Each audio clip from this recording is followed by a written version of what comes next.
১৬ মাসের বাচ্চাকে বাসায় একা তালাবদ্ধ করে ১০ দিনের জন্য ঘুরতে গিয়েছিলেন মা। ১০ দিন পর ফিরে এসে দেখে বাচ্চাটা আর দুনিয়াতে নেই। মহিলা যে কিনা তার ১৬ মাসের বাচ্চাকে বাসায় লক করে কাউকে কিছু না বলে ১০ দিনের জন্য বিচে ঘুরতে যায়। এই ১৬ মাসের বাচ্চাটা কিছু না খেয়ে ১০ দিন ঘরে একা ছিল। বাচ্চাটা বেঁচে থাকার জন্য তার প্রস্রাব খেতে বাধ্য হয়েছে। বাচ্চাটা জাস্ট একটা প্লে প্যানের মধ্যে রেখে যাওয়া তার মা জীবন উপভোগ করতে গিয়েছে। সে একটা মানুষকেও বলে যায়নি যে তার বাচ্চাটা রুমের মধ্যে লক করা আছে। ১০ দিন পর যখন ফিরে এসে দরজা খুলে মহিলাটা দেখলো বাচ্চাটা প্লে প্যানের ভিতরে মৃত অবস্থায় পড়ে আছে। বাচ্চাটার চোখ উল্টানো ছিল। বাচ্চাটা অনেকভাবে বাঁচার চেষ্টা করেছিল। বাচ্চা ৭ কেজি ওজন কমে গিয়েছিল।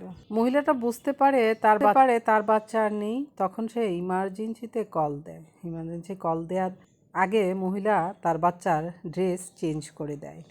বাচ্চা মারা যাওয়ার পরেও সে তার বাচ্চাকে দোষ দিচ্ছিল, বলেছিল বাচ্চাকে রেখে যাওয়ার জন্য সে বাধ্য হয়েছে। বাচ্চাটা মারা যাওয়ার জন্য তার কোনো আসলে আফসোসই ছিল না। যখন আদালত থেকে তাকে শাস্তি দেওয়ার জন্য সিদ্ধান্ত নেয় তখন সে বুঝতে পারে আমার তো এখন বাঁচার উপায় নেই। তখনই সে কান্নায় ভেঙে পড়ে। হায় রে মা, এটা কেমন মা কি জানি, নিজের শখ পূরণ করার জন্য বাচ্চার জীবন।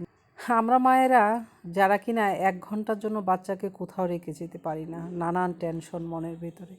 আরে ডাইনি মহিলা কেমনি পারলো ১০ দিনের জন্য বাচ্চাকে একা ঘরে রেখে যেতে, তারপর ১৬ মাসের বাচ্চা কতই না হাউমাউ করে কেঁদেছে, আর কেউ এই বাচ্চাটার চিৎকার পর্যন্ত শুনতে পায়নি। মহিলা কি একবারের জন্য তার সন্তানের কথা তার মনে পড়েনি যে সন্তানের কি হবে? এই ঘটনাটা ঘটেছিল যুক্তরাষ্ট্রে। অনলাইন খুলেই বাচ্চার কান্নার হাউমাউ শব্দ শুনতে পাইতাম। আমি আসলে এই বাচ্চাটার কান্না শুনে কান্না করে দিয়েছি অনেকবার।